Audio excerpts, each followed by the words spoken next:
This panel is on right-sizing smaller scale units fit for millennials and seniors seeking community.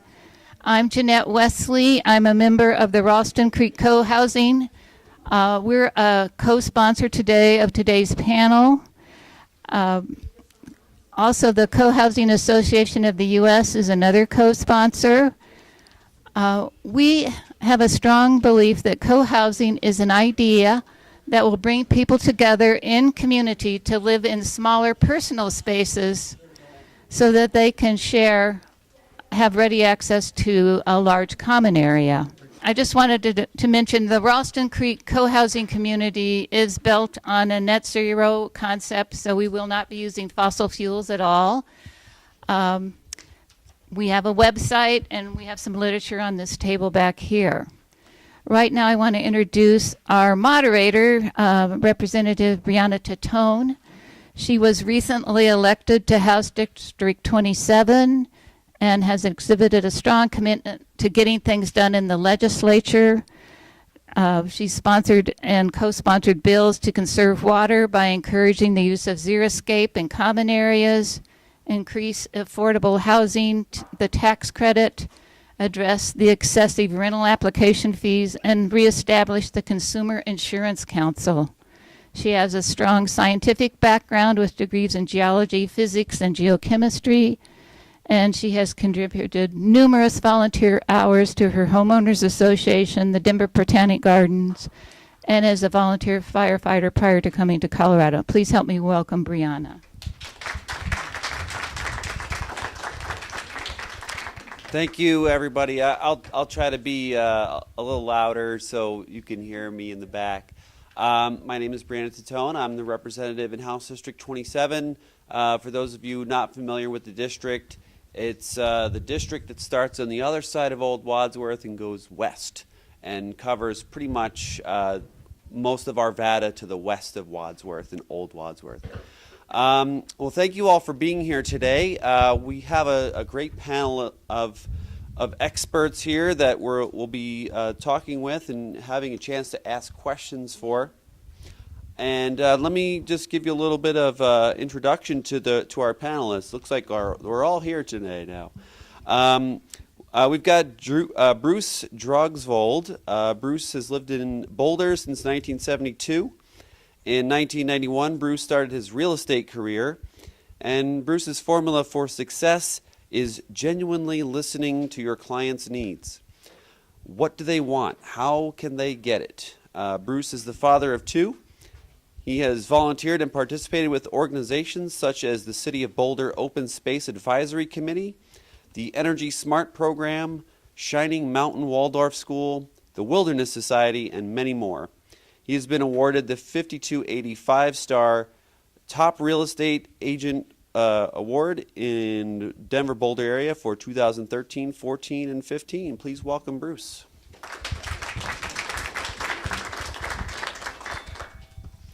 All right, and we also have Robin Christian. Robin is the owner of a Senior on the Move.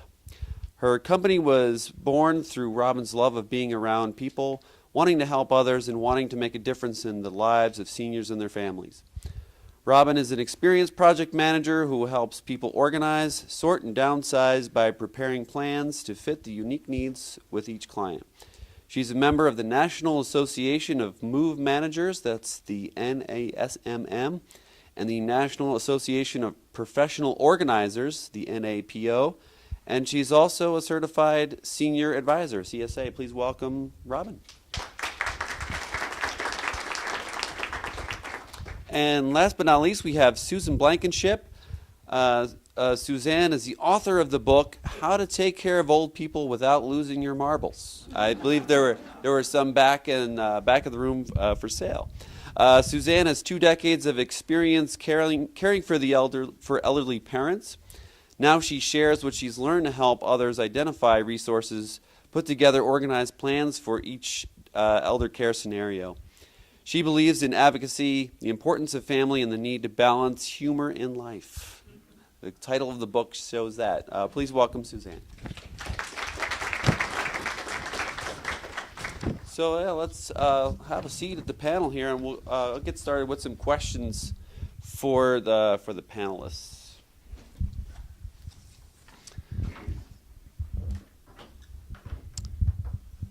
I'll start out with a question for Robin. What are some of the things I can do now to get organized or start downsizing on my own if I was going to be doing that? And I'm just going to pass the microphones and use it like it was actually on, but just for the folks at home. Okay, so there are a lot of things that you can do to get started, even if you're not doing a move quite yet. But one thing that we all have to do kind of on a regular basis is donating. Just donate. That's what I tell people. And ways that you can kind of make that easy for yourself is to have bags in different areas. You know, those big shopping bags. Like have those have one in your master closet, have one in the garage, and as you're going through parts of your house, you can just put things in the bag that you're wanting to donate.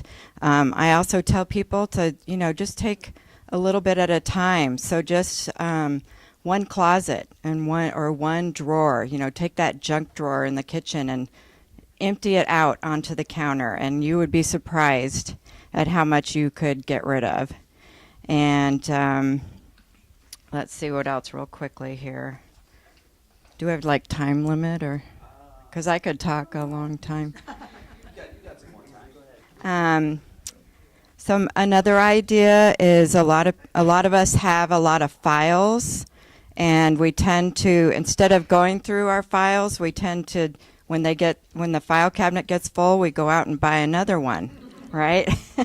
So one thing you can do that is to, when you're watching TV at night, just take 5 files each night while you're sitting there watching TV and go through them, and have a trash can on one side of you and a keep pile on the other side, and you slowly get through things like that.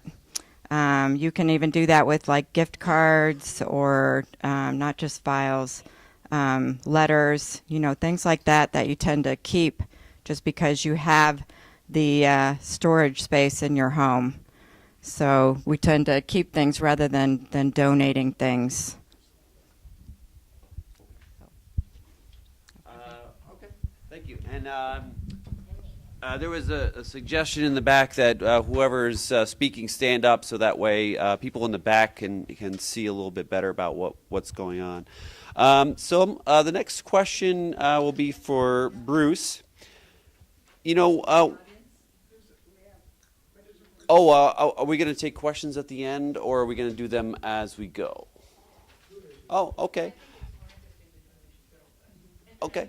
All right. If you wouldn't mind going up to the microphone in the aisle to speak your question, so that way the folks at home will be able to hear that.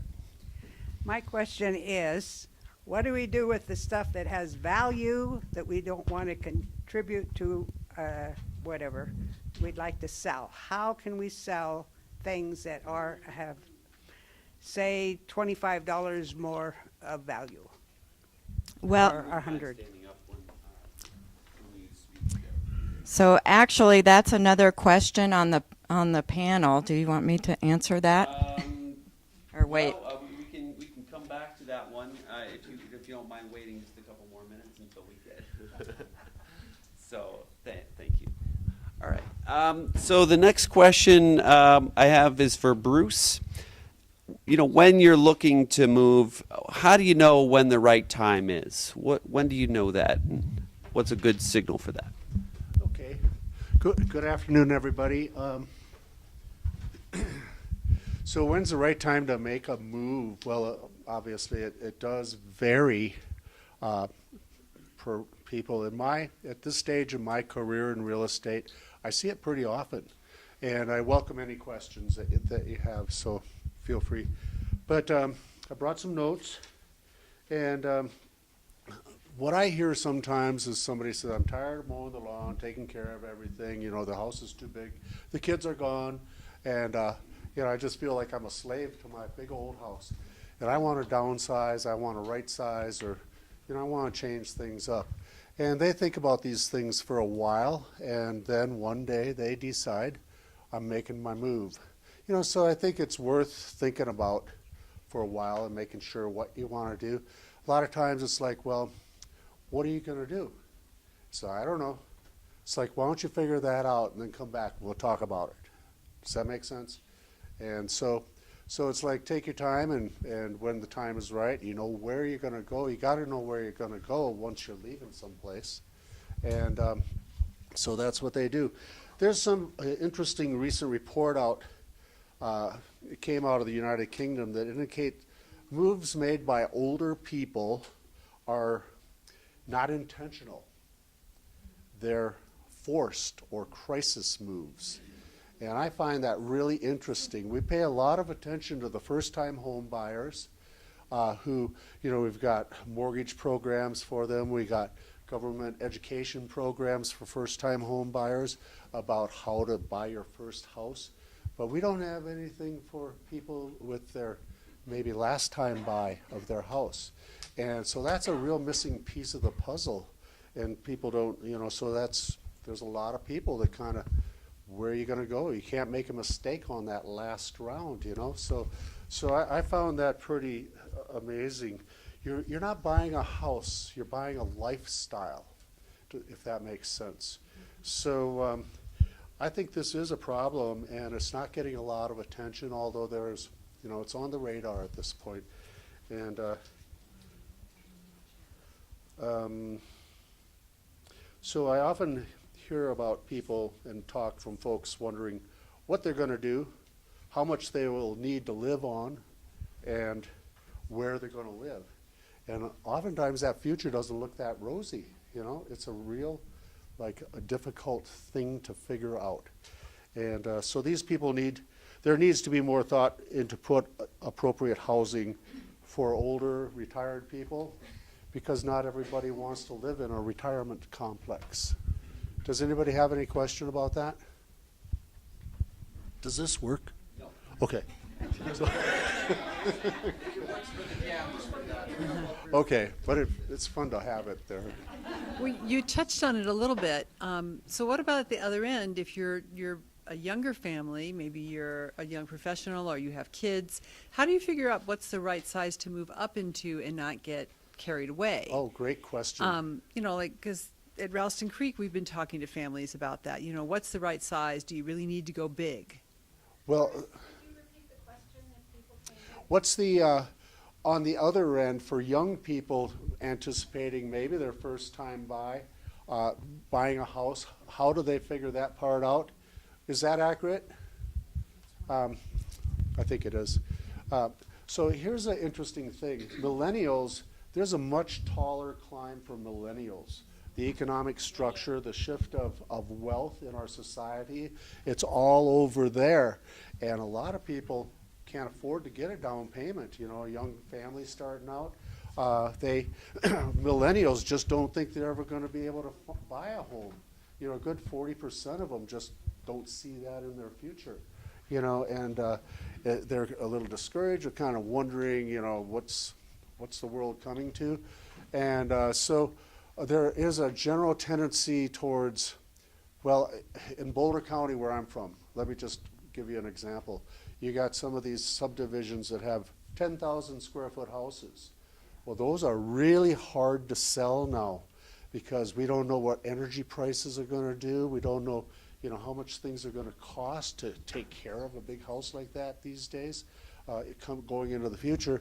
And so you're seeing a definite trend towards, we want to get something simple, straightforward, that we can manage, that we can afford. We don't want to be a slave to our mortgage. And so they have those kind of decisions to work out. And a lot of times when I'm working with the younger people, we're kind of heading into, less expensive part of the county. So I hope that answered that question. Go ahead. Yes, come on up to the microphone, please. This is a really stupid, but no. I've been a Denver native here for 60 years. And how do you tell somebody to find something affordable when an average is $500,000? And so the Boulder house that you're talking about, that $500,000 used to buy like, oh my God, you know. Absolutely. So what do you tell someone? I have a kid that was in a bidding war and lost 3 houses. One, the people paid $40,000 over. So what do you tell somebody like that? I mean, how do you, even as us, I couldn't afford to move back into my house that I bought a patio home 10 years ago without going in, I'm retired, without draining. You know, I won't do a mortgage. So what do you tell somebody like that? You're absolutely right. That's frightening. It's a serious problem, and that's a lot of people can't afford to buy a home now, and that's what I was just talking about with the millennials. You know, they're kind of like a little cynical about what are we going to do. You know, what's the world come to? And the least expensive house in Boulder right now is over $500,000. You know, a 1-bedroom condo is $350,000 in Boulder, and so it's how many people can live in a 1-bedroom condo, 400 square feet. So I don't think that's a problem that there's a solution to right now. There's a lot of affordable housing programs. People are forced to continue renting. I wish I could say there was an answer to that question, but there's really not. It's just a plain old problem.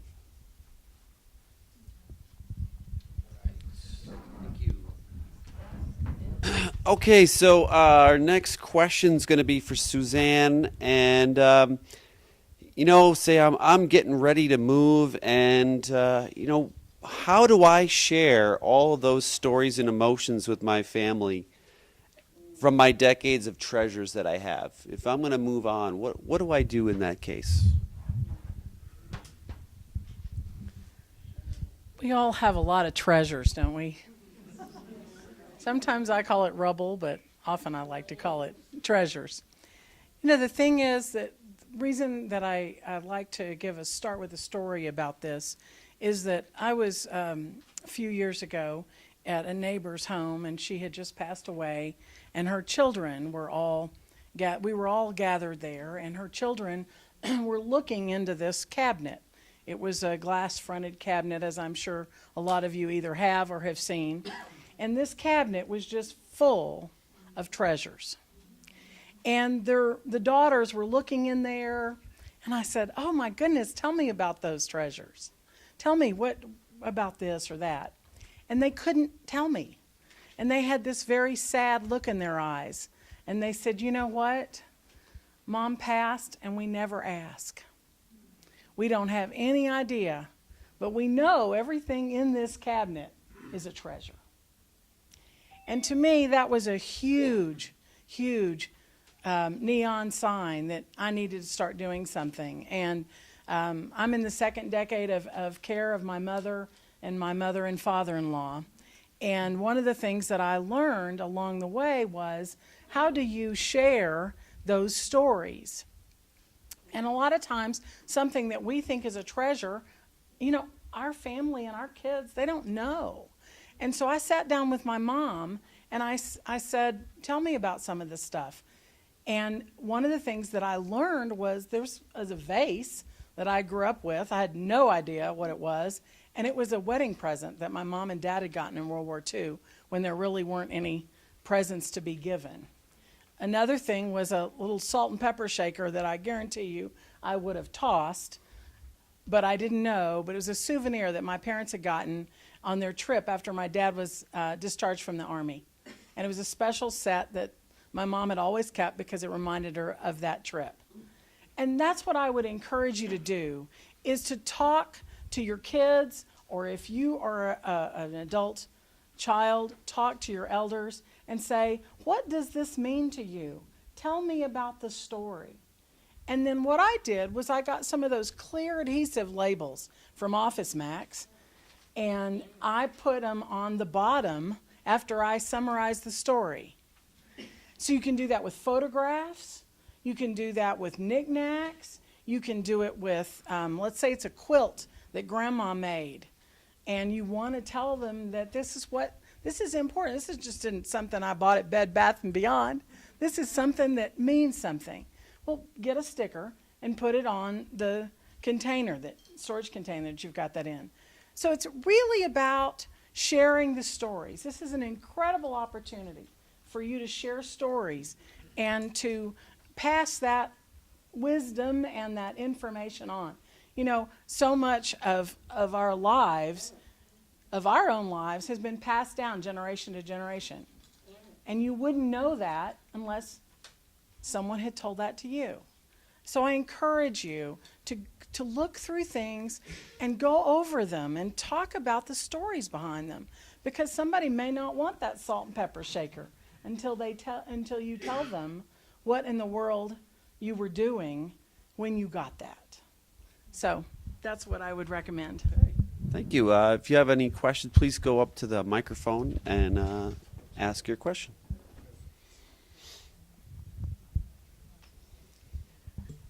This isn't a question so much, but my husband was at ARC Friday, and he was talking to the guy who took in the donations, and the guy said, you know, we got a whole set of china. It was over 200 years old, and the people who brought it in had no idea. They were just, and ARC got hundreds of thousands of dollars for this. So you really want to know what's in your family's homes.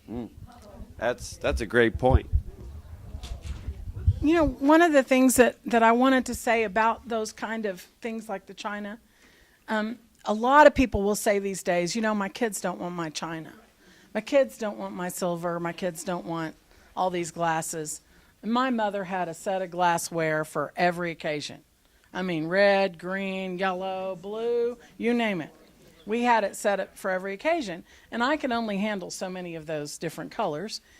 So I reached out to people in my family, and the neat thing was, and you just don't think about this, my cousins loved coming to our house for dinner, and they remembered my mother's glassware. And so I put it out there, and I said, hey, anybody want the red glasses? And all of a sudden my cousins, oh, please, I had one that was just, she still sends me emails once every Christmas saying what a meaningful gift that was. So it may not be your friend, your family member, but it could be somebody that meant something to. So I would encourage you to look beyond the immediate family and start looking at folks. Maybe somebody that loves jewelry, that redesigns and repurposes jewelry, that's a friend of yours, would like the jewelry. Just really start thinking out of the box. Somebody in the family that's creative and artistic, maybe they want the paint set or the easel. But don't limit it to your immediate family, and don't think that you have to go and donate it just because somebody in the first 3 people you ask doesn't want it. That's great advice. Yeah, I remember the stories my grandfather told me about some of the artifacts that he collected on his travels, and they were very meaningful to us, even though they may not have had a lot of value. But, you know, I have them in my house now. Yes, you have a question? Yes, since there isn't any affordable housing for people who are seniors and, you know, want just a nice small place, maybe with a little bit of a yard and a garage, is there any plan for anybody, any areas, Arvada, Golden, any place, to build anything like that in the near future? Because I think you'd have a lot of people who'd be interested. Yeah, and that is a great question. I'm not sure if anyone has any specific places that are being built right now, but one of the pieces of legislation that I'm running is House Bill 1228, and that's to increase the tax credit for builders to build more affordable housing. And part of the problem with building affordable housing is that they want to make a profit, and affordable housing is not that much of a profit for them to make. So when we offer this tax credit to the builders, they're able to take a little bit of a cut on their initial profit and then actually be able to build those housing units. So Once we get this bill through, we'll have a lot more money available for more of these to come. It's not going to happen overnight, unfortunately, and I'm not sure of any that are specifically happening right now. Do you have anything to add? Go ahead. Co-housing helps in some ways because we share resources. We have like a big common area. Then you can buy a smaller unit and still have a place to go have your party. You don't need a guest room because we have shared guest rooms. So you can buy a smaller place and still have those common resources. That's one way that you can go a little more affordable.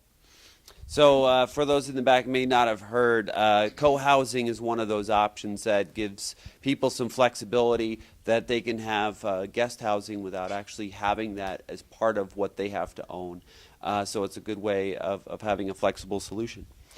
Let's start out with another question for Robin, and this kind of goes back to a previous question as to how do I determine what and how to sell items or donate the items and to whom, and that kind of goes back to what Suzanne already touched on earlier, so maybe you can add a little bit to that. Sure. So I really liked Suzanne's answer to, if you have things that are from family and you're needing to downsize, and how to ask other family members, ask cousins, ask friends, and it's amazing what people need, and you can give things away that mean something to them, that usually it's a memory for sure, that they're wanting that item for, but they also might need a couch or a table or what have you. As far as I get this question all the time, how do we sell all our stuff? And it can be very, very challenging to sell items. Our world today is very saturated with stuff. And so we do whatever we can with our clients as far as things that they don't need. We will try whatever way we can to sell. A lot of times we will consign furniture to consignment stores. If it's a whole estate, you can possibly have it go to auction. If it's, if you're trying to do this on your own, it can take a lot of energy and time. And you can certainly, consign clothes at different shops, consignment shops. You can, there's the Craigslist and Nextdoor. We actually don't recommend that usually to our clients because of the safety factor. So you have to keep that in mind. You don't want strangers coming into your house. And let's see. So, it is difficult for sure. And unfortunately, we have the millennials don't like the same things that the seniors or collectors, as I call them, like. I'll eating potato chips. I'll use a crystal bowl and put it on the table and put the chips in a bowl because I really like that. But our kids, what do? They just take the bag, open it up, and put it on the table. So it's not a bad thing. It just is it's just their generation. But things that do sell are like mid-century modern furniture, things that are unique and artsy, trendy. It used to be about the brand. It used to be what everybody wanted. Waterford. Everybody wanted certain kind of china. Everybody, it was all about the brand. Ethan Allen. And nowadays it's not. These kids, they don't care what brand it is. If it's really cool, they want it. If it's not, they don't. If it's grandma's dresser, no, they don't want it. So it's just challenging, and it's always, you just have to keep in mind, donating is an awesome thing to do. There are so many smaller charities in the Denver area that are helping people set up new homes, and for whatever reason, and it's just amazing. They need everything. They need a couch. They need a table. They need a bed. And so just something to think about.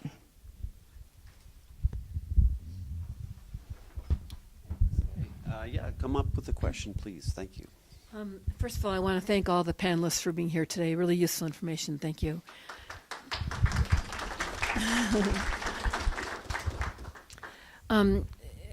Is there going to be a question about sources like that, the smaller charities, or even just telling us what the big ones are? We just moved back here after being gone for 5 years, and so we're just now trying to explore. We're just Googling Denver Rescue Mission, Samaritan House, ARC. We've gone twice now with donations, and we just feel it's so impersonal, and we have no idea what's happening with our stuff. We came from an area that was smaller, and we knew that the things were being given to families that needed the things. Any suggestions about where to take things? Thank you. Sounds like Robin has. So her question was, where do you donate things? Where are these donations? Who are they? How do we find them? And one thing to remember is that even the bigger donation places, they're also, when they get full or they have things that could go to certain other places, they work with each other. So that's something to just keep in mind. On my website, I have a list of the smaller donations, some that are come to mind here that I wrote down. There's a place called Hope House, Jewish Family Services, Family Promise, Denver Housing Authority, animal shelters love to have towels and blankets, and even things like cleaning supplies and food. There are churches, daycares, adult daycares that you can donate to things to, crafts. You can donate them to, there's a charity called Raft that collects things for teachers, and Metro Caring, that's another food bank. There's just so many. And yes. Habitat for Humanity, that's one of the bigger ones. So one thing to keep in mind is that most donation places they are not properly insured to come into your home. So you either have to figure out a way to get it out for them to pick it up, or there are some companies that are really great companies that promote donation and to keep things out of the landfill and recycling. One of them is called Gone for Good. Another one is called Clutter Truckers, and they do cost money, but they are very reasonably priced. They have the proper insurance to come into your home and get those things that you can't do yourself to get out of the home. Christian Action Guild in Golden is a good place to take things, and those will go straight for free to families in need, as opposed to them marking them up and putting them on a thrift store shelf. What was the name of that again? Christian Action Guild. Christian Action Guild. They're in downtown Golden, 14th and 4th Street. And a couple of other ideas. I don't know if you guys have seen, if you have a lot of craft supplies that you don't use anymore, there is a craft resale shop up on 44th near Pierce, and you could resell those items there. Another idea is not Family Tree. They're great, but Urban Peak is a shelter for teenagers, homeless teenagers. Urban Peak. And Urban Peak has different areas that they support. And one of the things, everybody has old suitcases, right? Well, they also support homeless kids on the street. And so they go up and down like 16th Street Mall and things like that looking for folks that need support. And if you have old suitcases, you can donate those to Urban Peak. Another thing, their shelter, they have an in-house shelter where kids can stay for up to 30 days.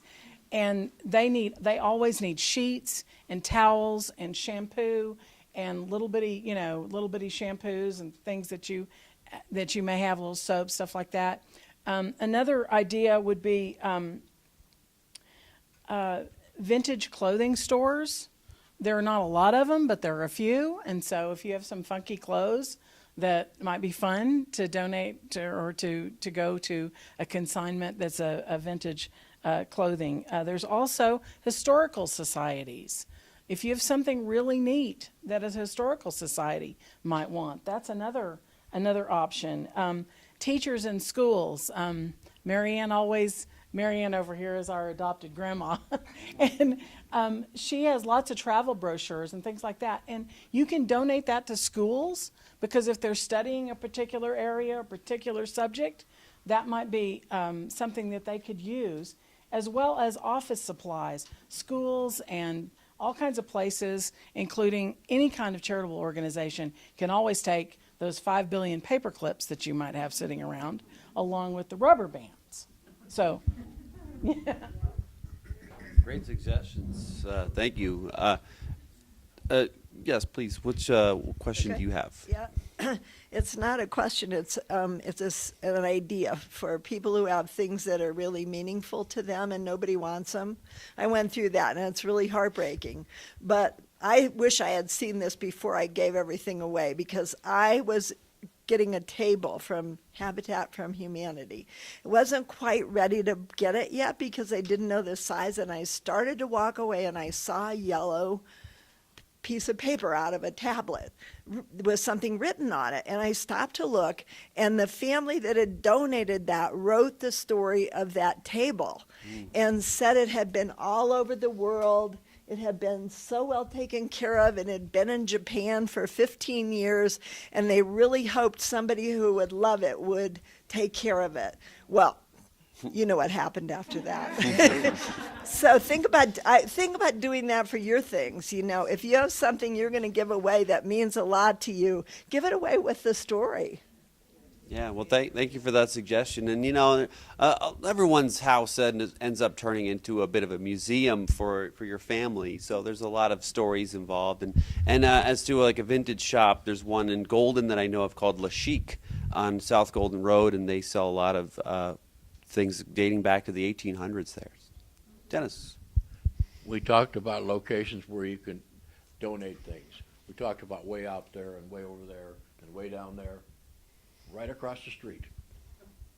Every weekday, 9 o'clock till 1 o'clock, it's open.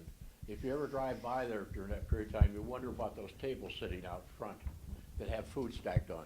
Anybody who needs food can come by and get food. But most of the time inside of that building, there are a number, and mostly men, who are homeless, but there are women too, and they need clothing. More so than anything, and it doesn't hurt, because the towels that they use for showers, they all can get showers over there anytime. But they need towel replacement, we know. Okay? So it's right here, right in your neighborhood. You can have, pardon? The Rising Church. The Rising Church, yeah. Right across the street. That's what I mean. All right. Well, thank you, Dennis, for that. Let's get back to the real estate end of things after one more question from you. And I'm going to change the subject a little bit. Yeah. My mom in California lived in her house for 60 years. The last 20 years, I tried to crowbar her out of that so that she wouldn't have to have a crisis move, which Bruce alluded to. Do you have any advice on how to talk to your relative or your mother or parents about doing something when she still can? And I know that part of it was because she had so much stuff. She couldn't imagine moving. Thank you. Well, I just have to say that my favorite description of the elder years is that nothing ever gets done until there's an emergency, right? Elder care is punctuated by emergencies. And one of the things that is so challenging is that when you talk about it, either the adult children say, I don't want to talk about it, you're going to live forever. Or the elder is like, I don't want to talk about it, I love being in this house, I don't want anything to do with you talking about moving. So one or the other is generally going to be in a situation where they're, closed and walled off. And I would just say that one of the best ways to talk about situations like this is to, if you're an elder, is to talk about what you experienced with your own parents or in-laws. And if you remember how hard it was to clean their house out, or if you remember how hard it was for them to live at home after they could no longer live at home, that's something, that's a conversation starter. And I really believe that you could talk about, well, what would this look like? What if you weren't in this place and you just something new? What would that look like? And it's just, you've got to have a conversation, and it's got to be honest. I'm scared to leave because I have all my things. Well, we can keep a lot of things that you love. Let's talk about what might work for you. And it's just really about starting a conversation, because you can uncover a lot of things that one or the other, the elder or the younger, are afraid of. And then conversations allow you to work through those fears. But one of the things that to do with an elder is take them to some really wonderful place. And let's just go look. You're not gonna have to buy anything. You don't have to move. Let's just look. And sometimes they fall in love with the place. Sometimes they say, wow, this is cool. I'm not at home by myself trying to fix my own meal every day with no one to eat with. All of a sudden, here's a place I can go and I can socialize and I can drive over here and drive over there, or they'll drive me here or they'll drive me there, or I can eat with all my friends. That's something that is so important, is avoiding the isolation of the elder years. And so something where you just start conversations would really be helpful. Thank you, that's helpful. Thank you. So Bruce, next question's for you, and this is something my grandmother actually went through recently after my grandfather passed away, and they had a real big, huge farmhouse with a giant garage and lots of acreage of grass to cut. I used to cut all that grass at one point. And, there were a lot of memories attached to that, and it was really hard for her to leave, but it was impossible for her to take care of that house anymore. And eventually, my mom and my aunt, helped her get some things together. But what does a homeowner really need to do before they sell their home? And can you get into that a little bit? Absolutely. I just piggyback a little bit. That's really great advice that you were just giving. And nutrition, for somebody like that. The home can become dangerous for the remaining person, so it's really heavy stuff. The best advice that I could possibly give about all the daunting task of making that move is wrapping your head around the fact that it's going to be a lot of work, and to prepare well in advance. You don't wake up in the morning and say, let's sell the house, and do it like that, because there'll be a lot of money left on the table. It's better to go through all of the work of preparation. And maybe I would just throw out a timeline of a couple months in advance and identifying the things that you can't see because you've lived there all of your life. And like getting a third party professional to come in and help you kind of see what it needs. How's the furnace looking? Maybe we got to take a look at that furnace. How's the roof? Will a mortgage company give you a loan if that roof is in the condition that it's in? You can get a roofing estimate. You can kind of get an idea of that. And then appliances, there's 1,001 things. Should I change out the carpet, or should I give somebody a carpet allowance? Well, I say change out the carpet. People don't want to buy a house and then buy some carpet and go through extra work. So these are hard decisions. So but the whole idea behind this is that the day you hit the market, you want to be 100% prepared, because the first buyers coming through, think about this, they're the ones who are mature in the market. They've been looking for something and they haven't found it yet. And if you're unprepared, if the windows are dirty, you didn't even clean the windows, then they might pass you by. Those first 5-10 buyers are the ones you really want to catch, and you price it right, and just do your best. And that's the way that you're going to make the most money on the sale of mom or dad's property. It's pretty practical. I mean, it's kind of like, if you think through these things, it's like, oh yeah, that makes sense. And then at the end, just to, clean, declutter. If the garage is full of boxes that are packed up with the belongings, that's fair game. The buyer sees, oh yeah, that's because they're moving. You're going to have to pack that stuff up anyway when you sell the house.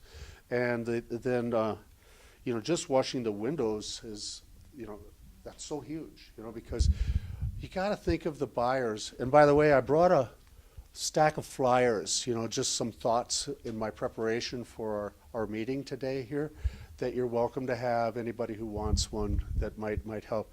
But I just want to, the buyer psychology. Think about this. They're making the most expensive decision in their life. And so they're paranoid. It's kind of, they don't want to make a bad decision now. They want to be really careful. So they're looking, if they see one thing that suggests a problem, they're looking more for the second thing and the third thing. And so you just try to eliminate the things that are going to catch their attention, and just make that house as easy to buy as possible. Any questions? What about updating for people who might be looking for turnkey type properties, and what are you finding? What about updating for people that are looking for turnkey properties is a great question, because you don't have a limitless amount of money to buy a new furnace or buy a new roof, or so you got to choose your battles. You got to figure out, we'd like to get the new carpet in that back bedroom, but I think we're going to have to pass on that one. We'll just clean it and get her as good as we can.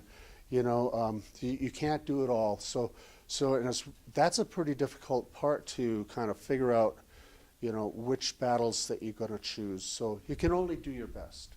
Does that help?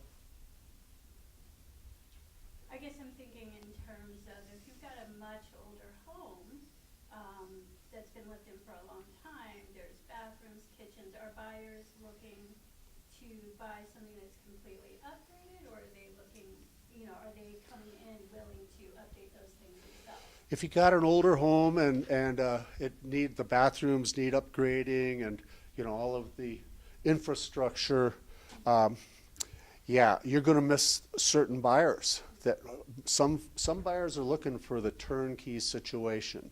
Let me use an analogy. Everybody knows maybe about lead-based paint. Any house that was built before 1978, someone like me, a real estate broker, or like Jim, the buyer says, what do we do about that? It's like, just assume it's got lead-based paint.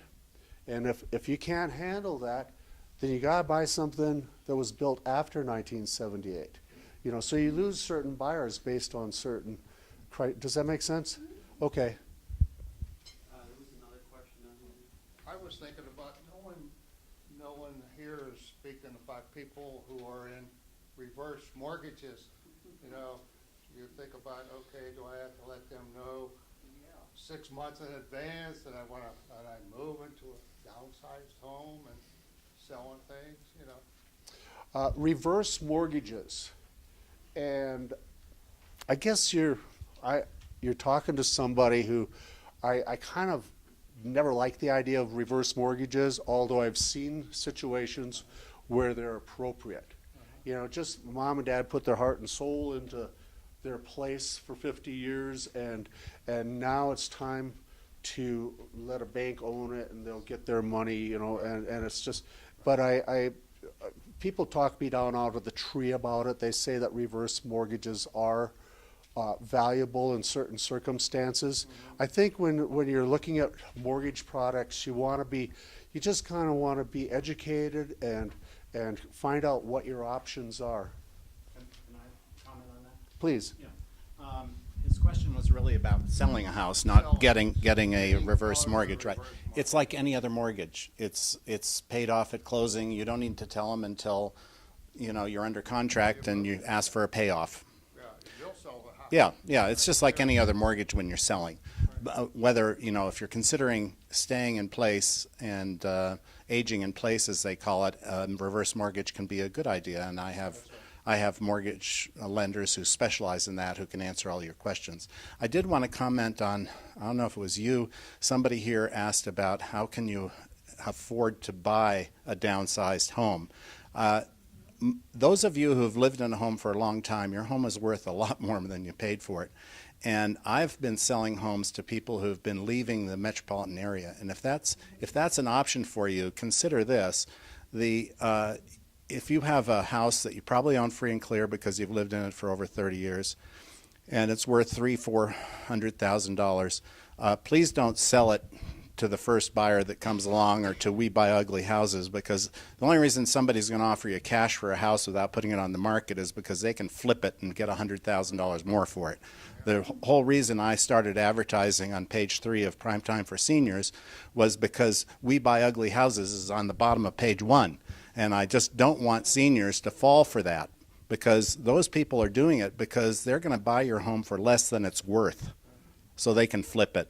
So anyway, there's so much to respond. So I had a couple that sold their home and moved to Cedar Edge. I had another couple that sold their home, and and they didn't own it free and clear, but just with the equity in their home, they bought a home free and clear in Goodland, Kansas, and they're really happy. So, you know, if you're willing to not be in the Arvada area, you know, you can sell your house and go a long ways on what you get out of it for cash. The other thing I wanted to mention in terms of fix-ups, you talked about updating, was I only advocate doing the cosmetic first impression things, such as cleaning the windows. But another important thing is take those screens off and label them and put them in the basement, because taking a screen off a window is like washing a window. It's so much clearer. So you'll never find any of my listings with screens on the windows. They're marked and in the basement or in the garage.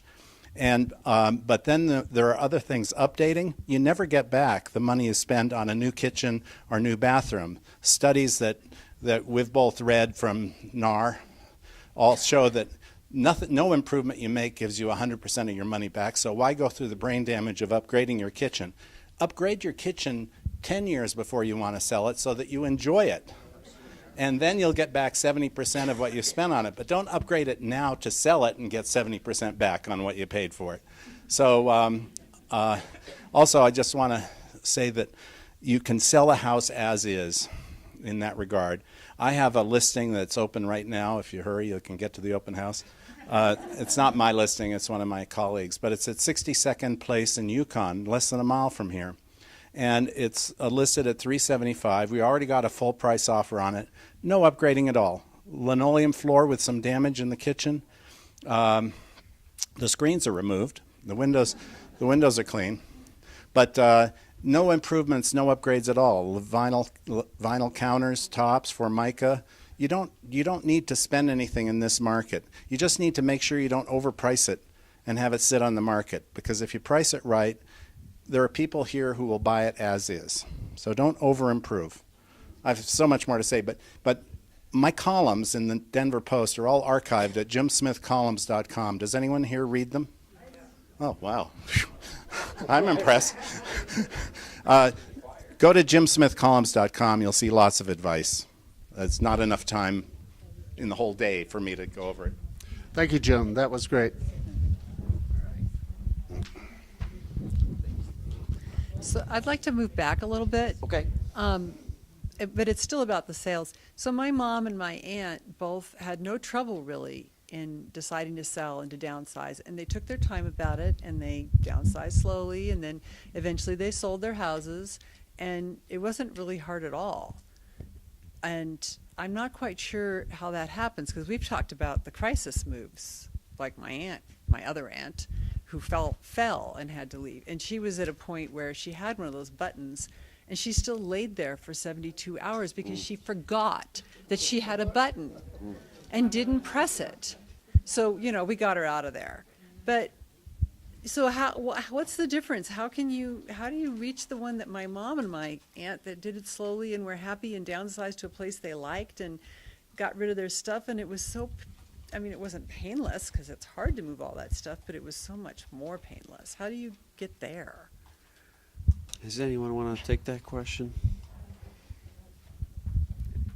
So you mean, how do you get, I mean, everybody's different. You know, my mother-in-law didn't want to move, and she's the one that fell with a button, forgot.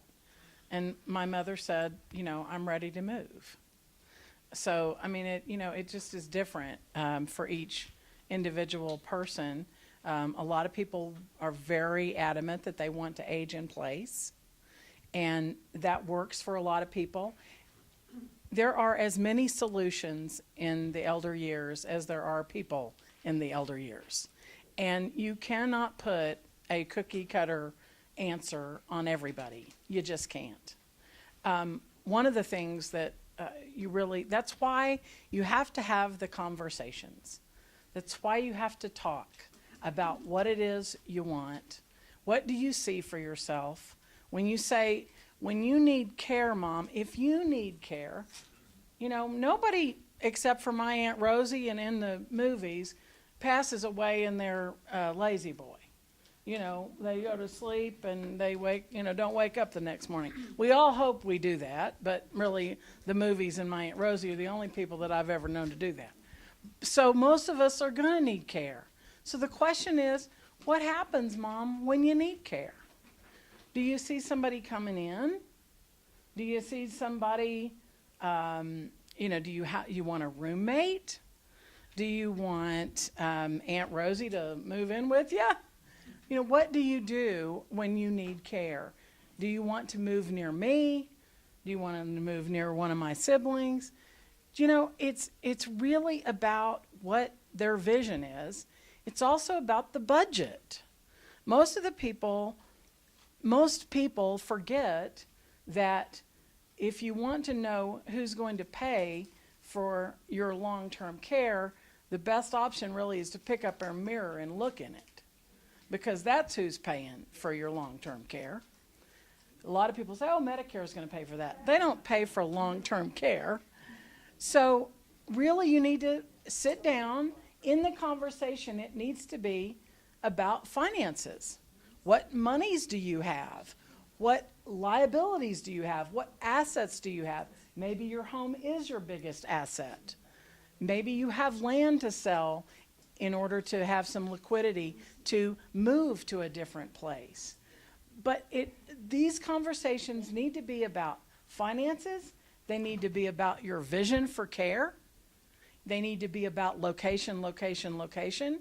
I can guarantee you, if you want your children to visit you and they live nearby, you want to be within a 20-minute radius of where they are. Because if they leave their job at 5:30 and they drive 45 minutes to see you, and I guarantee you're not going to want to visit with them for 5 minutes, right? Yeah. They sit down and they visit with you for 45 minutes, and then they've got to turn around and go back to their home for 45 minutes. They're not going to do that very often. 20 minutes is about the range where they will come visit. So go 20 minutes from where they are or from where they work. They'll come by. They'll bring you some dinner. They'll say, go out with me. Let's go to the library. Let's do this or that. And they're not going to have an enormous time commitment, because people in the sandwich generation may be taking care of their younger kids. They may be taking care of the older kids. You know, when my mom turned over about, she was 88 when my daughter was born. So So in her early 90s, I've got a 92-year-old with a walker and a 5-year-old in a car seat. And, you know, it's really tough. So again, we want to talk about what we see for ourselves. We want to evaluate our finances, and we want to really get to the business of making this a family decision. If you can't figure out how to make this conversation happen, use a person of authority. That could be a doctor, it could be an attorney, it could be a member of the clergy, it could be your mom and dad's best friend. Those are the people that say, it's time to take the car keys away. It's time to let your daughter or son in the bank account. It's time to move. If you don't want to take that mantle on, or if there can be no conversation about that, use someone of authority. That's always a great option. So I don't know if that answers any question, but there are no cookie cutters. There's no way to say, make mom decide. I think The it's so conversation important, is- though, because all the recommendations they're giving, you know, my mom and my aunt were able to follow those kinds of recommendations and sell their houses and move someplace they liked. Whereas my other aunt, no, she was taken away in an ambulance. It's tough. Sometimes they just won't, you know. Anybody else want to? Yeah, absolutely. That just reminded me of the value of wills. I was talking to an attorney a week ago and about this meeting today, and he was telling me about wills and how so many people have these Google wills. He says attorneys love those because they make so many mistakes. And to have something that's a really good will from an attorney as part of that mix is absolutely huge. And power of attorney as well. Yeah. Powers of attorney for finances and power of attorney for health care. Well, I was just going to say something about finances and women, because I have a lot of friends who women tend to not take control of their finances. They let their husbands do it. And I would encourage all of you as women, young, old, whoever, to make sure that you are aware of finances and that you know what you have, if you have a will, what's in the will. I've even talked to a lot of my friends who you would think are very well educated and they should know better, and they said, oh no, I just let him do it.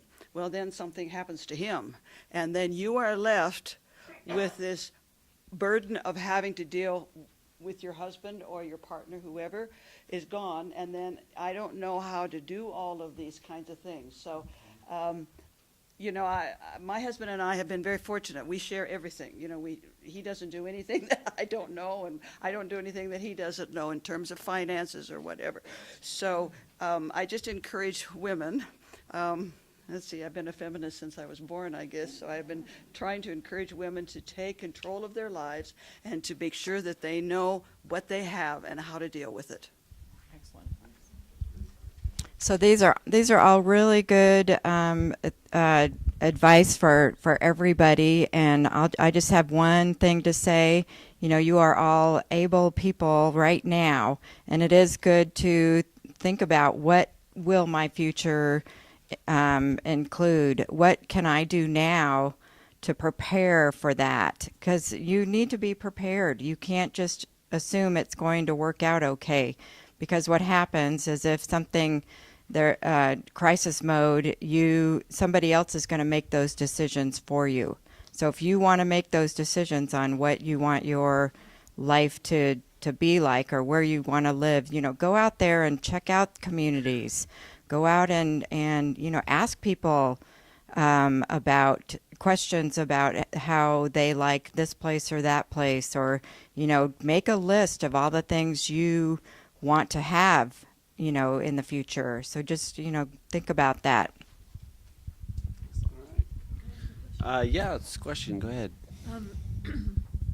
I just wanted to say a couple things. My mother-in-law has taught us about the importance of moving before you have to move. I don't have much advice because it is a case-by-case situation, but she had downsized many of her own relatives, a dozen or more. And she taught us about the importance of moving earlier so that she could, one, take advantage of the amenities, like the exercise classes, for example. So she moved into a community at age 78, well before she needed it. And second, to build a support system. And, you know, it was a very traumatic situation, and we weren't sure how she would adjust. But once you're there, you meet other people, and then they kind of motivate you to move forward. And that would help anybody who's struggling right now with your elderly parents. Just to explain, those are two positive benefits. I did want to switch gears completely back to about a half hour ago. And I'm so glad you're here. We read your column every week. You're like a celebrity. I want your signature, you know. Yeah, isn't it a great column? Yeah, love it. Back to that for just a second. If you are going to make an upgrade, remember we were talking a half hour ago about upgrading your house, getting it ready, or enjoying it while you're in it, and then downsizing and getting it ready for the next stage.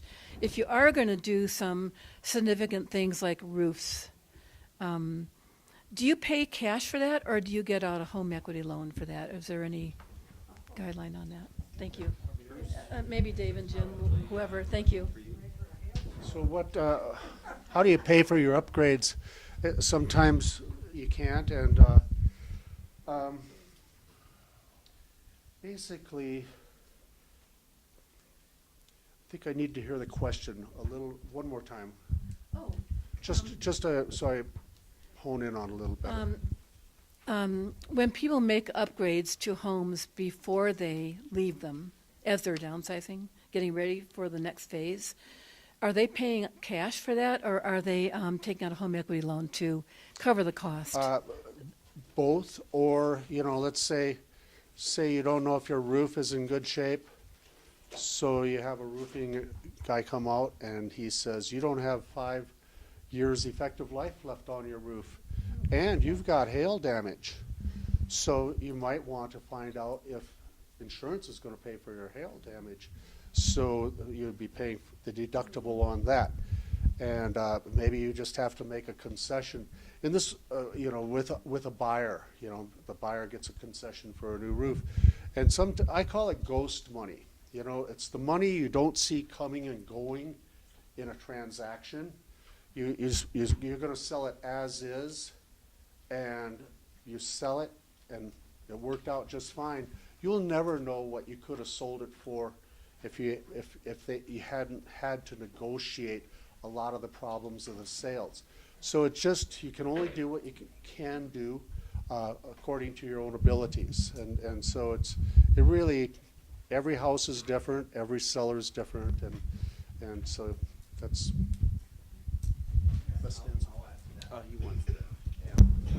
Yeah, if you had a roof that you think will need replacing or could become an inspection issue, don't fix it before you go on the market. I've written about this, some of you may remember. You leave it as a bargaining chip so that you get under contract, they do an inspection, they say the roof needs replacing and this needs fixing and this needs fixing, so forth, and you say, okay, I'll repair the roof, but I'm not going to do any of the others, and the buyer's going to say, oh great, you're going to fix the roof, you're going to replace the roof. But if you replace the roof before you put it on the market, then you're going to have to deal with those other things. You don't have it as a bargaining chip. Perfect example of that was a listing I had on 32nd Avenue where it was clear that the driveway had concrete damage that needed to be repaired and some mud jacking that was needed. And I advised them not to do that before putting it on the market. Sure enough, we did exactly what I was describing with the roof. They wanted a bunch of other things fixed. We said, well, okay, we'll do the mud jacking and the concrete repair, and the buyer was tickled pink.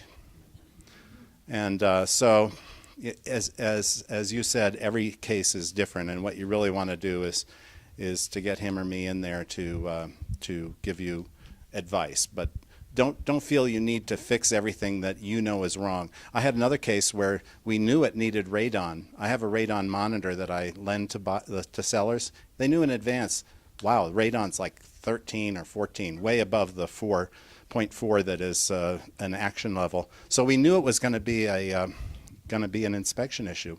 Said, don't get it mitigated yet. and we agreed to do the mitigation and didn't have to do anything else. So anyway, every case is different. Thank you. Go ahead. Because I'm sure some of you all have this situation. You want your parents to label everything. You want them to start getting rid of things. You have a situation that you have parents that I feel you're thinking they're going to die. Okay, so they're going to die. So it's hard to come and ask them to start doing this because you don't want them to die and you don't want them to think about it. So here's my question. If my parents were to go, my mom has dementia, so we're facing a problem here, which is not your problem, but my dad won't open his eyes.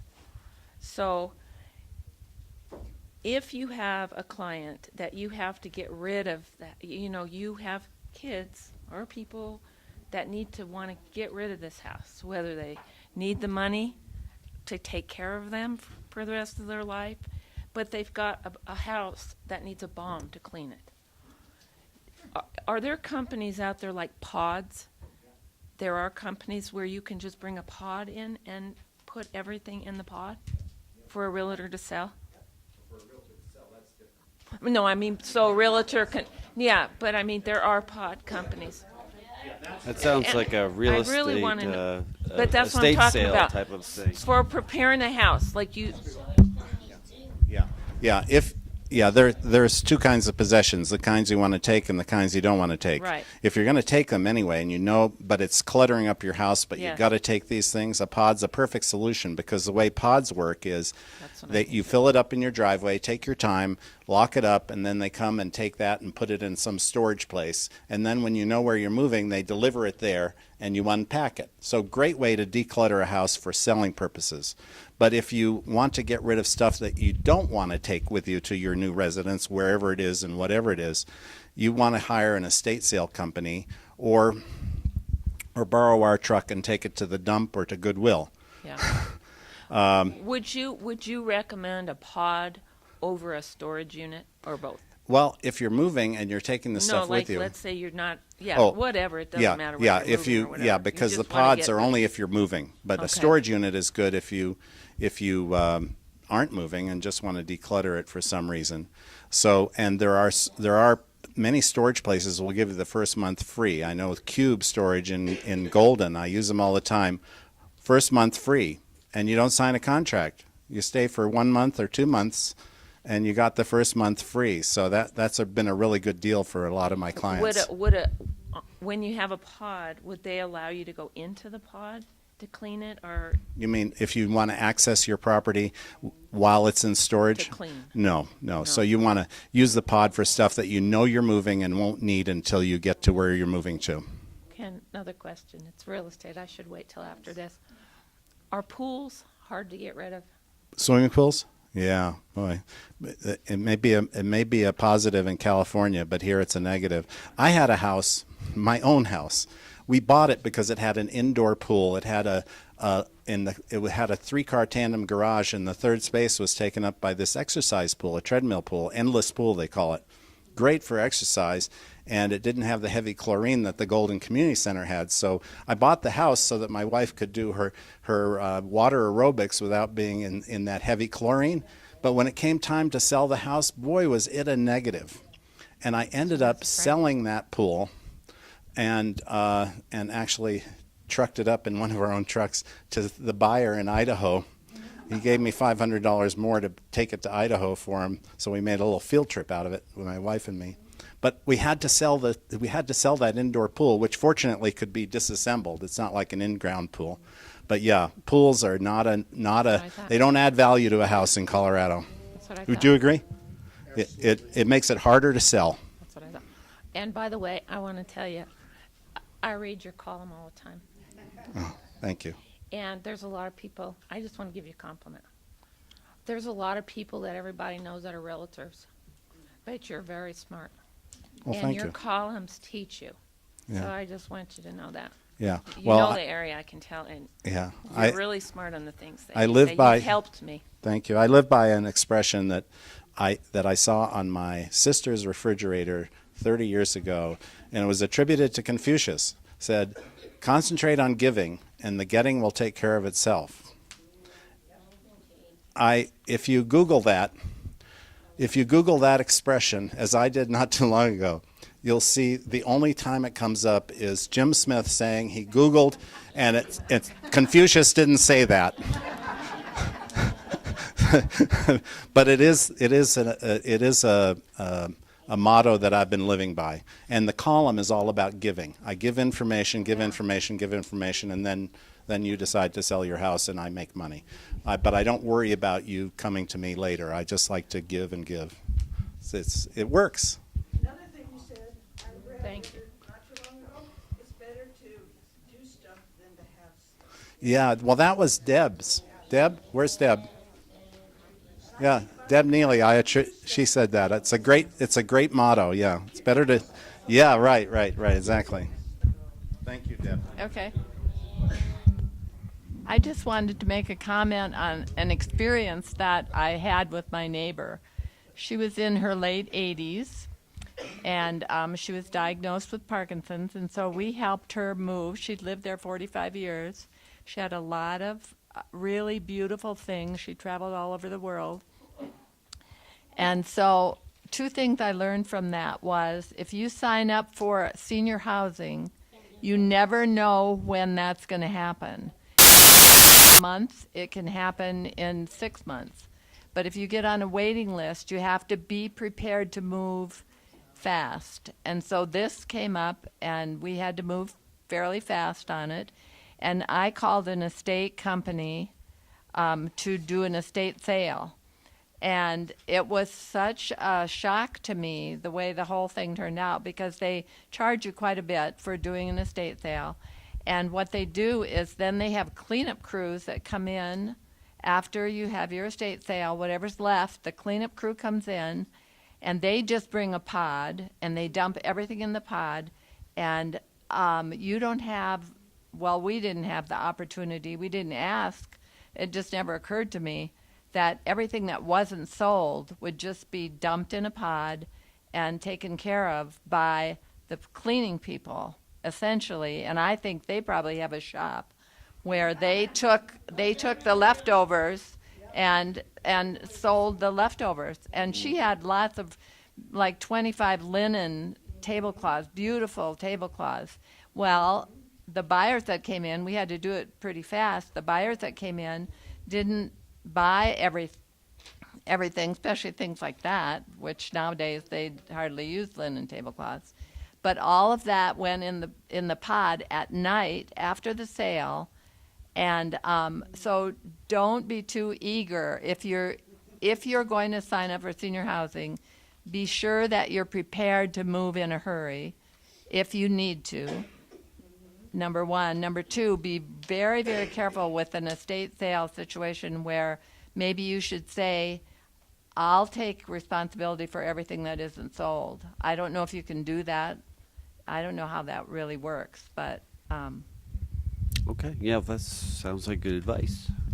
So I just have something to say about that. As far as estate sales, there are a whole lot of companies out there that will do an estate sale for you.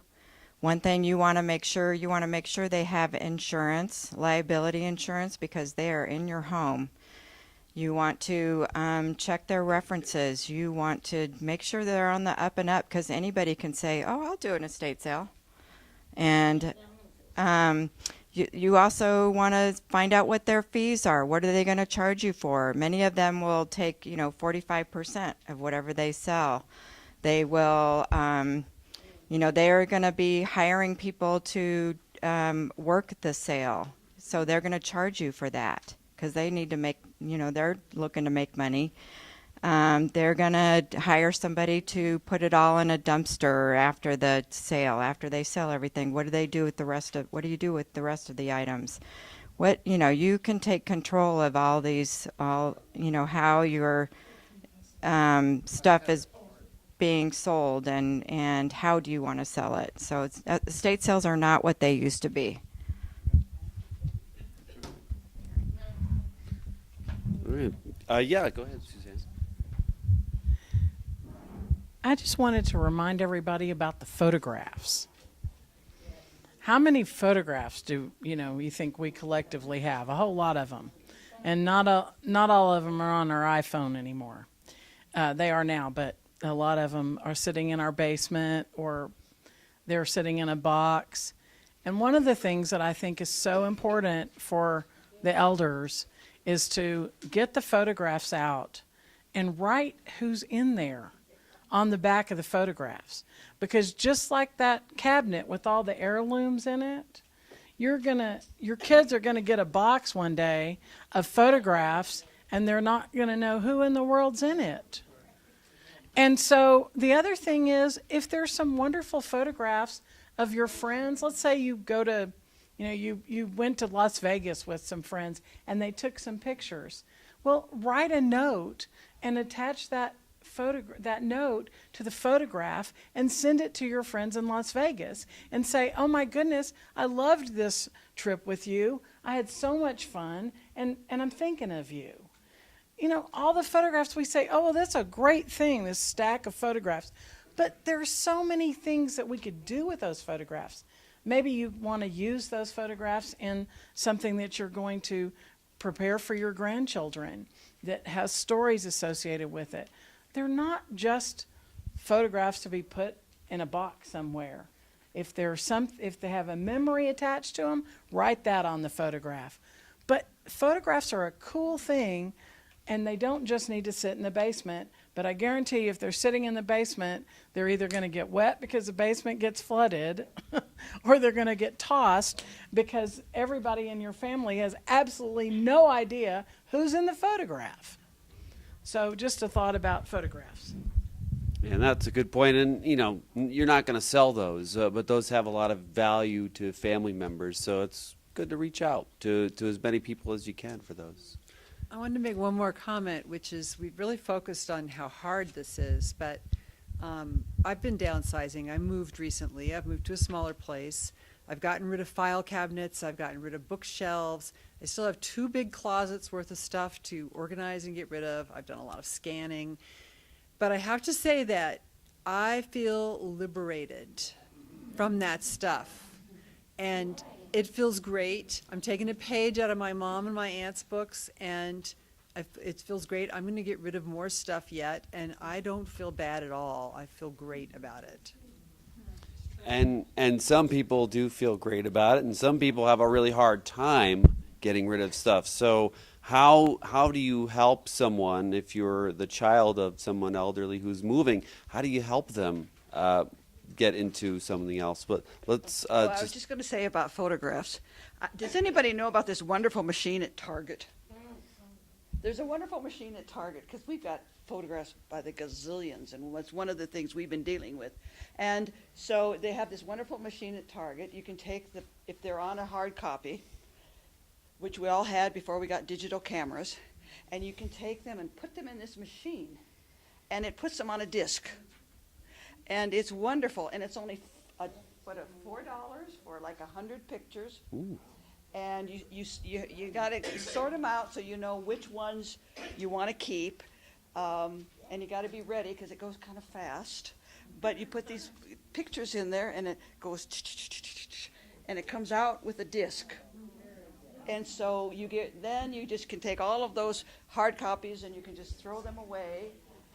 And maybe your kids don't want the disc, but it's much easier to have this little disc rather than these stacks of pictures. Definitely true. Movies. Well, I just went through this. My dad was a phenomenal photographer way back when we had 16 millimeter. He took a picture of everything. And we had a hard time, and one of my nephews finally took the big machine and he put it all on a video thing. But that's more difficult. That is something I haven't dealt with ours yet, but I am dealing with the hard copies. And there are some services available. I've heard advertised. You can send them They are. They're expensive. VHS tapes. You can send them film, and they will archive that stuff onto a DVD. Is it Costco? I know there's a couple companies. I would have to look them up unless you know. I went to Costco to have them make the pictures. Oh, there's even They one said, at 32nd and Youngfield. So that's why I went to the Oh, machine okay. at Target. Oh, yes. The machine is one, they take, I just have to say this, there used to be one at 80th and Wadsworth. The only machine now is over in Kipling at Target. Question regarding this, can you legend those? Well, I think you probably can. I haven't gotten that down yet, but they're very helpful. They'll show you how to use the machine. They make the disc for you. You know, I know my kids, we travel a lot. My kids aren't going to want those pictures. They probably don't want the disc. Put your notation on the picture itself, because then it'll be scanned. Right, put it on the picture itself. Yeah, can I say something? Sure. About what you were saying about estate sales reminded me of something that I like to tell everyone. Even if you're not my client, say that you're my client, because to that person who's an estate sale person, and actually ask me, I can recommend estate sale companies. Stellar Estate Sales is one of my favorite, if you want to write that down. But my point is this: you're a one-night stand to any vendor, whether it's a plumber, an electrician, an estate sale company. They're not worried about repeat business from you. They are worried about repeat recommendations from me and from you. So get a realtor that you know and trust to recommend an estate sale company that they know and trust, or a plumber, or an electrician, or a roofing company, anything, and always say, Jim Smith or whoever referred me to you, I need this job done. They will want to make you happy because they want to make me happy. And I'm not a one-night stand to them. I'm a source of a lot of business to them. And so just always, even if you're making it up and say that I recommended them or something, but that's the way to keep from being ripped off, because you and I know that seniors in particular are victimized by all kinds of vendors, and you don't want to be victimized. You want to be treated like somebody who's going to be around for a while and could give them repeat business.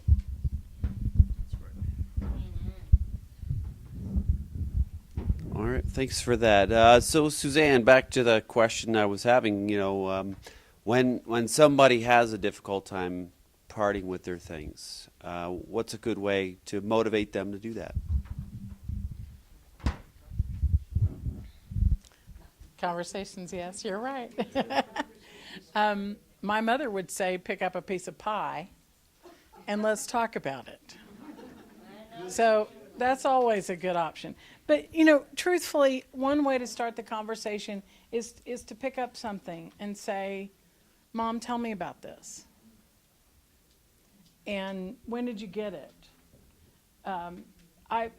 I would have absolutely tossed this one thing that I picked up and asked Mom, and she said, well, that was delivered to the hospital when you were born with flowers in it.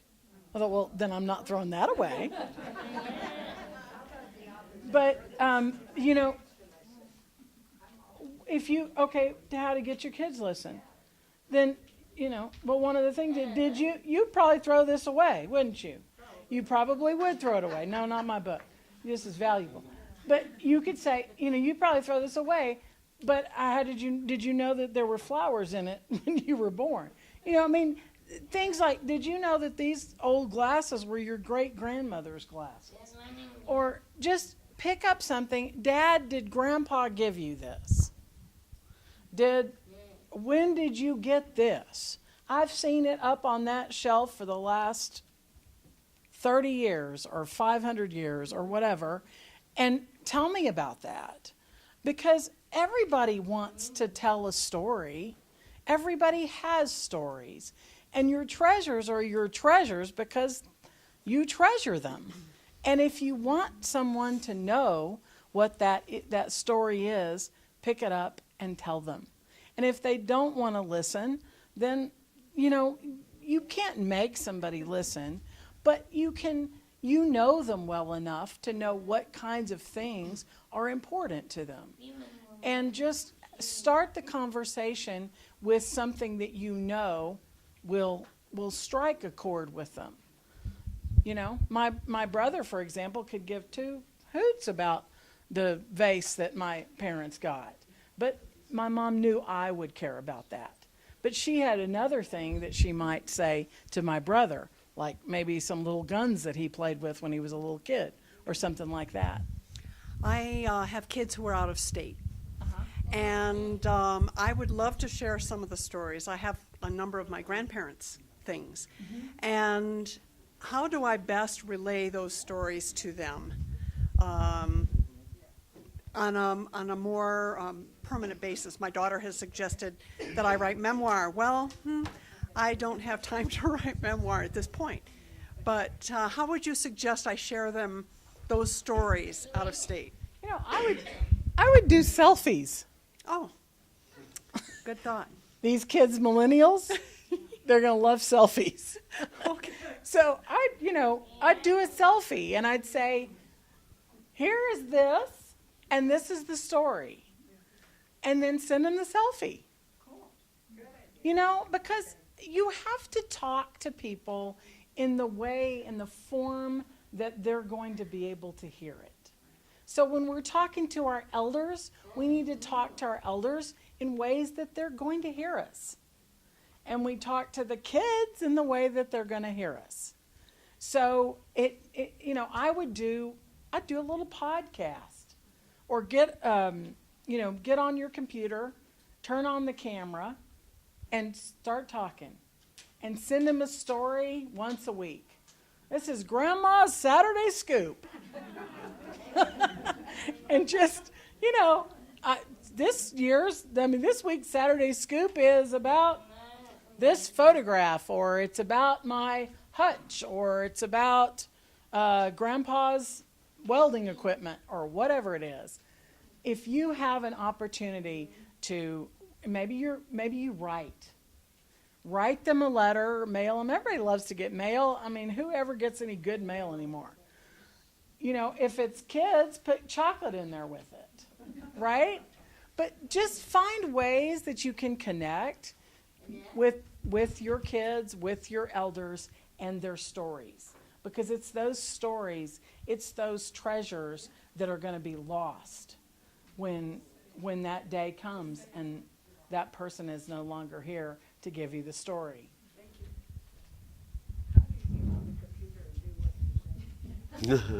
That's a different class. That's a whole different thing. Yes. Well, speaking of a different class, this might be off topic, but it was sort of what I thought might be the aim of the discussion, or one of them. What are some of the benefits or challenges of moving from a single-family home to something like a co-housing or duplex townhome if you're not used to that sort of arrangement and it's something you're going to be thinking about? Just curious about that. Anyone want to handle that one? Bruce? Well, I think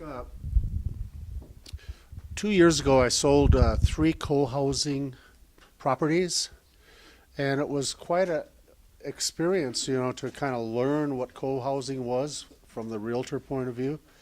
And the biggest takeaway is the HOA is so valuable. They have, a community house with a commercial kitchen. They have guest quarters. If you have guests that are coming, they can stay in the community house. They have a children's library, a children's playroom. They have a computer center. They have a workshop where band saws and all of the tools. You can go out and do that, and they cultivate a sense of community.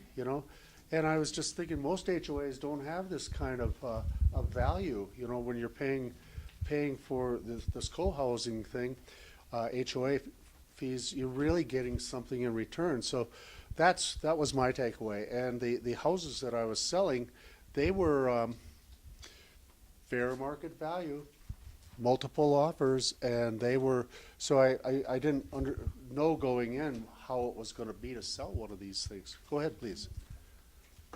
I live in co-housing.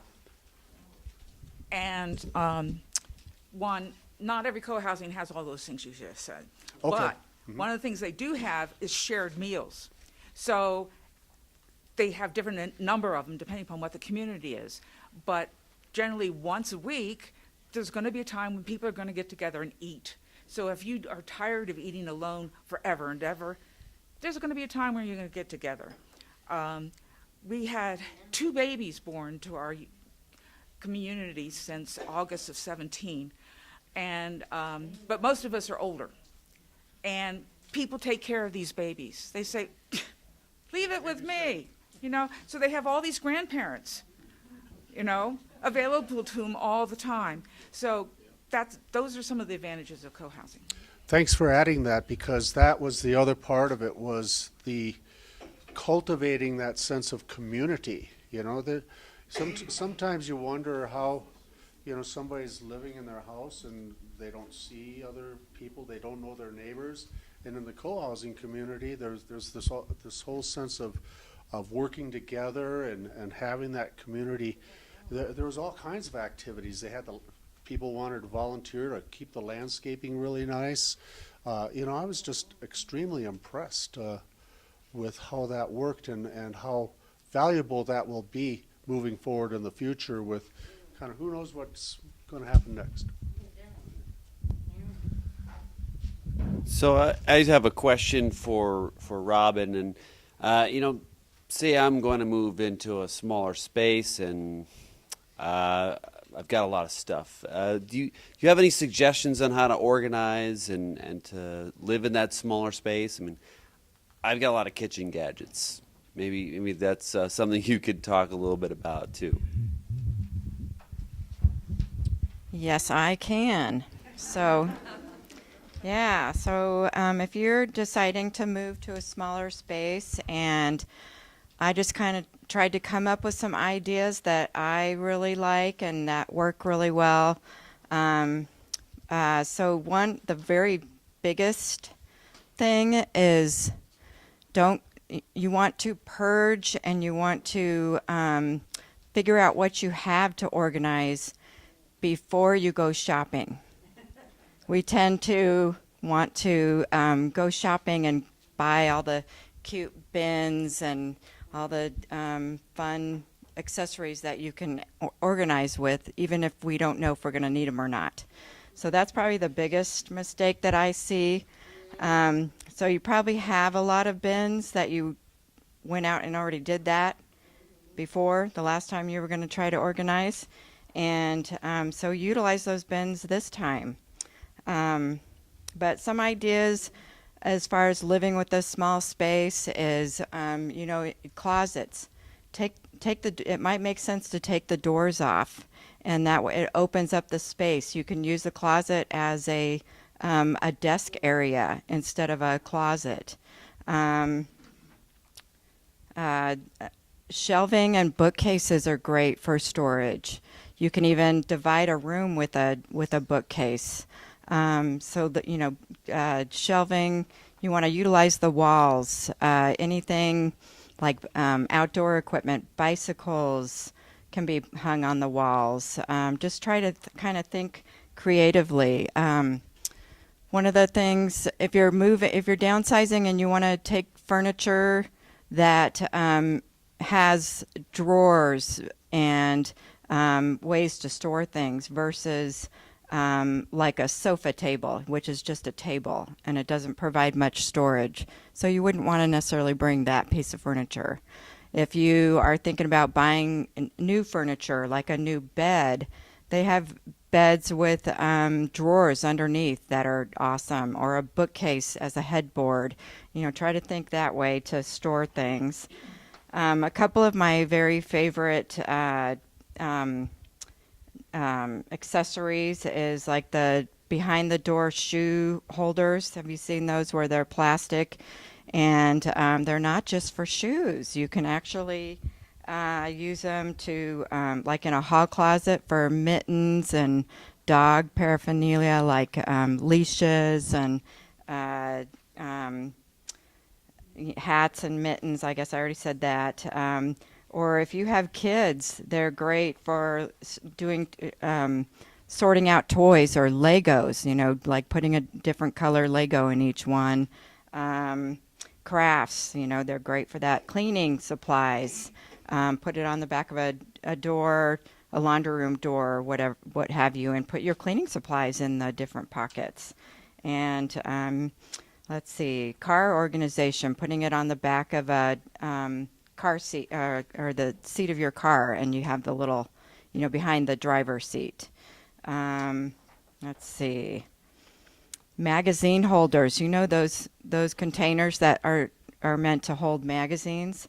Those are great for the kitchen. You can use them to hold all your cutting boards. You can actually attach it to a cupboard door and store either cutting boards, or you can store like your saran wrap and foil. You can do, they come in different widths, so you could always store like in a bathroom, you can find them to fit toilet paper. So you can store toilet paper, you can store your brush and hair dryer, curling iron, that kind of thing. So those are just a couple of my favorite items that are fun to use all over the house in different ways. Sounds like some good suggestions there. So we are running out of time, but I have one more question for Bruce, and then we'll open up to some additional questions. And the question is really the trends in the real estate going forward. Do you see any smaller apartments or community housing or anything like that coming? And I have heard myself from the mayor of Arvada, Mark Williams, that there's a tiny home community possibly being planned out soon here in Arvada. When I was given that question to answer, I kind of did some research nationwide, and the tiny homes are an interesting possibility. Cottage homes kind of ties in with ADUs, which are accessory dwelling units. Like even in Boulder, where I live, they're loosening up the zoning laws. When you think about the reason why there's so little housing, a lot of it has to be with the way the zoning has evolved over there's these houses, and so right now they're like a house behind a house. Call them granny flats or something like that. And people moving into duplexes, but the tiny homes, like down in Crestone, a little rural town, down by the Sangre de Cristos, they've actually got these tiny homes where you can, sewer and water is the issue with them, because but they've solved that problem there, and they're kind of like incubators to almost like first-time home buyers, where they can live there in a 400 square foot tiny home, and at some point they can move up and they can sell it, and they own the real estate. And when I was researching this, there's those kind of things going on in Portland and in California and all over the country. It's kind of like, how do we accommodate housing for the future, the missing middle income, the people who can't really afford to buy anything anymore. And these are some of the solutions that they're coming up for. ADUs, tiny homes, housing for teachers. That there's special programs that are being created for housing for teachers, and we need teachers, and they can't afford to live in half of our communities anymore. Multi-generational living. I happen to have the unique, very positive experience of having my wife's mother live with us. So my kids grew up in a 3-generational household, and you see a lot of that sort of, as a trend, you see a lot of that sort of thing going on. And for me, that was to have a grandmother in the house, helping raise the kid, although she spoiled him pretty bad. She said, I'd say, Grandma, please don't give him cookies before dinner. It's just Bruce. They said, spare the rod, spoil the child, and we spared the rod, and they turned out fine. So sometimes you couldn't win the argument, but so that's Did I answer your question about tiny homes a little bit? I mean, it's quite a movement. Along with ADUs, it's a big effort to solve that problem. Yeah. The question is, why aren't they going to trailers, motorhomes, or whatever, which is everything included, costs less than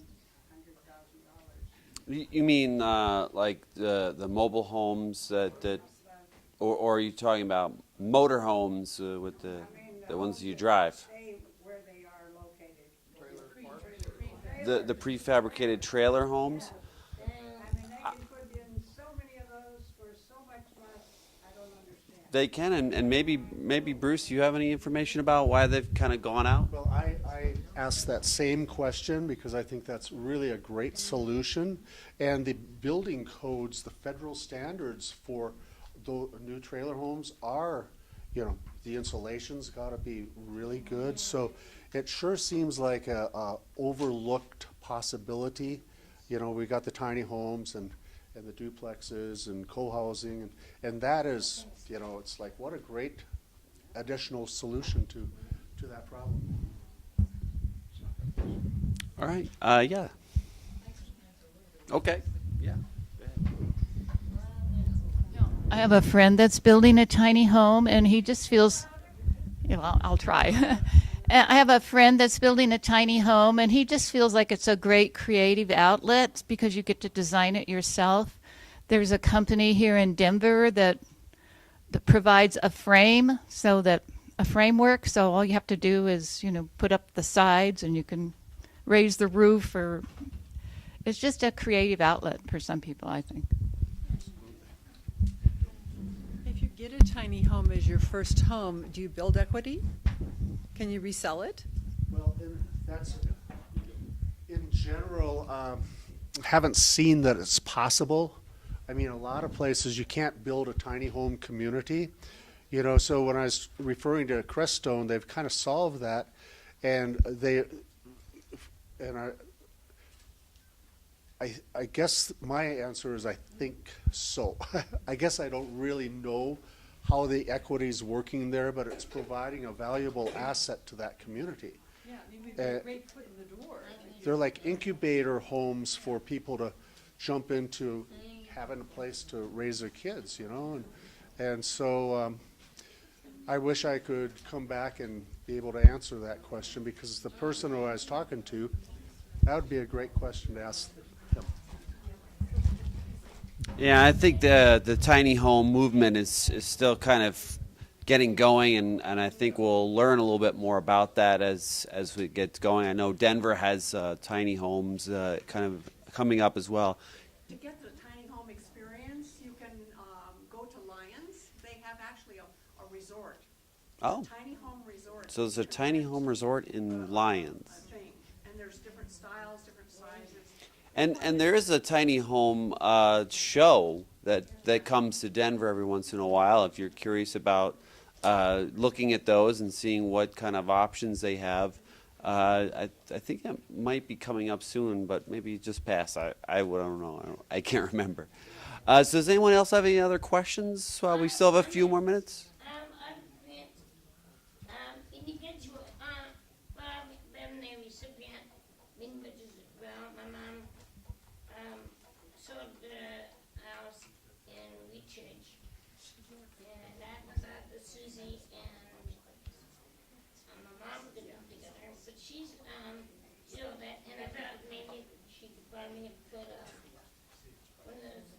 Chairs in there, but she didn't.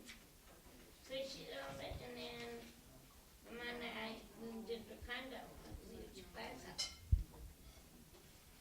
And then time came for her to decide where she was going to go. And I guess that was supposed to be the home for me, but I'm kind of negativized it. I did other things, and I guess I didn't want the full responsibility. See.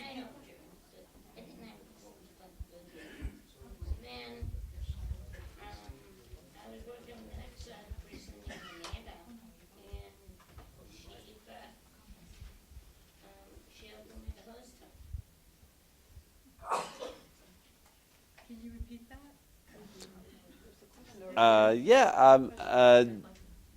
She was describing her mother's home and having put a lift in it and moving into that, but she ended up going to a different kind of home, more of a condo, because it ended up working out better. And actually, to that point, if you are aging in your home and you decide you're going to put in a lift and things like that, how does that affect selling it later if you do want to sell it? Because a young couple comes in there and sees a lift, and they might be a little turned off to that, all those amenities like the walk-in shower and things like that. Yeah, that is an issue, and it's a sensitive issue. You see the bars on the bathtubs and helpers and so yeah, it's just a problem. And you might want to, if you have a little elevator lift that goes up the stairway, you'd probably want to remove that, sell it, try to sell it. And the stalls, the stabilizers, bars, you want to remove those if you can. And if you leave them, it does influence a buyer. They come in and it's like, and we're going to have to do that. So somebody's going to have to do it. Go ahead. Well, there may be people short-sighted enough to be upset by those bars, but I have been, you see me walking around, but there's been at least 4 occasions where I wanted those in my home. You bet. So, they're only temporary, but it's so great to have them, and you don't have to put them in all of a sudden for a temporary thing that you don't need 3 months later. So anyway, and I also forgot one other thing about cohousing. One of our residents broke her arm the other day. Immediately, a schedule went out. Sign up for bringing her meals or taking her to the doctors or whatever. So she was taken care of. She broke her arm, and so people are helping her. Totally. I saw that too. One of the people that I was helping sell their house had a problem, and everybody was taking care of them. So it was pretty impressive. Yeah, go ahead. Talk about these tiny homes and stuff. There's been a lot of movement in that direction, from the tiny homes to the railroad boxcars. And then years ago, they had Tiny Town, and it's still tiny. So they're moving in that direction, just not real fast. And the governments, the rural governments, city governments are moving in that direction, especially if you live in a community that has a lot of open space and land. They'll have the open space and the land for people to live in. Yeah, thank you for that. Also, I want to let you know that I'm on the board of directors of the art, and I was wondering, I do have cards, and I would want your cards so I can connect you with the lawyer Realtor. Any of you who wants to be on the board of directors, come see me. Okay. All right. Thank you. Anybody else have any questions in the audience? Yeah. We'll just get a closing remarks here, and we'll get you on your way then. First of all, I want to thank all of our panelists and our moderators, so if we can give them a round of applause.